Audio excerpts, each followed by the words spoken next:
નમસ્તે વિદ્યાર્થી મિત્રો. આજે હું તમને બહિર્ગોળ લેન્સની કાર્યપદ્ધતિ સમજાવતા મોડલની સમજૂતી આપવાનો છું.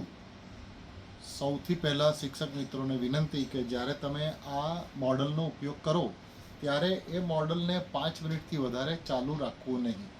આ વસ્તુ ખાસ ધ્યાન રાખવાની, કારણ કે આની અંદર એક સ્મોક જનરેટર છે જે ધુમાડો ઉત્પન્ન કરે છે. આ ધુમાડો ઉત્પન્ન થયા પછી એ ધુમાડો સ્મોક ચેમ્બરમાં આવે છે. સ્મોક ચેમ્બરમાં આવ્યા પછી અહીંયા આપણે લેઝર ડાયોડ આપણે ફિટ કરેલા છે અને અંદર આપણે બહિર્ગોળ લેન્સને સ્ટેન્ડ ઉપર ફિટ કરેલું છે. આપણે જ્યારે લેઝર ચાલુ કરીશું ત્યારે એમાંથી 2 કિરણો નીકળશે અને બહિર્ગોળ લેન્સની કાર્યપદ્ધતિ જેમ આપણે જાણીએ છીએ કે એમાંથી આપણે જે કિરણો મોકલીએ એ કિરણો બહિર્ગોળ લેન્સમાંથી વક્રીભવન પામીને બીજી બાજુ કોઈ એક બિંદુએ કેન્દ્રિત થઈ જાય છે. તો એ મોડલ દ્વારા બિલકુલ સ્પષ્ટ રીતે આપણે વિદ્યાર્થીઓને સમજાવી શકીએ. આ મોડલ શિક્ષકોને ઉપયોગ કરવા માટેનું છે.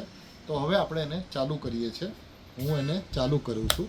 તો અહીંયા તમે જોશો તો એને સ્વિચ ચાલુ કરવાથી 2 કિરણો નીકળશે જે બહિર્ગોળ લેન્સમાં જાય છે અને બહિર્ગોળ લેન્સમાંથી વક્રીભવન પામીને કોઈ એક બિંદુએ કેન્દ્રિત થઈ જાય છે, જેના દ્વારા બહિર્ગોળ લેન્સની કાર્યપદ્ધતિ ખૂબ સારી રીતે આપણે સમજાવી શકીએ છીએ. જ્યારે સ્મોક ચેમ્બરમાં તમે ચાલુ કરો અને પછી ધુમાડાને આખા સ્મોક ચેમ્બરમાં ફેરવવો હોય તો અહીંયા એક હોલ આપેલો છે. એ હોલમાં ફૂંક મારશો તો એ ધુમાડો ચારે બાજુ ફેલાઈ જશે અને તમે એનું ડેમોન્સ્ટ્રેશન ખૂબ સારી રીતે આપી શકશો.